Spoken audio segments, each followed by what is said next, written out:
அவன் தான் ராஜான்னு நினைத்து கொண்டு சுவாதந்திரத்தோட செருக்கு ஆணவத்தோடு இருந்தானாம். கண்ணனை சேவிக்கும் வாய்ப்பு கிடைச்சது. இவர் தான் முழுமுதற் கடவுள்னு தெரிந்து கொண்டு விட்டார். ராஜாதிராஜ சர்வேஷாம் என்று கிருஷ்ண மாகாத்மியம் தெரிந்து நாம் என்ன பெரிய அரசன், பகவானன்னும் அரசன், அவனுக்கு தொண்டனா இருக்கிறது தானே நமக்கு பெருமை.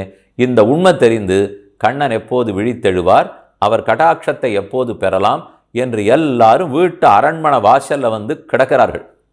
அதைத்தான் முதல் வரியிலே அபிமான பங்கமாய் தங்களுக்கு இருக்கிற ஆணவம் அகங்காரம் தொலைந்து வந்து நின் பள்ளிக்கட்டிற்கீழே தேவரீர் இருக்கும் இடத்துக்கு அடியில் வந்து நிற்கிறார்கள். திருவடியை தொட்டு சேவிக்கணும், உன்னை பாதாதி கேசாந்தமாக சேவிக்க வேண்டும். இதெல்லாம் அவர்களுக்கு ஆசை. பள்ளிக்கட்டிற்கீழே சங்கம் இருப்பார் போல் வந்து தலை பெய்தோம்.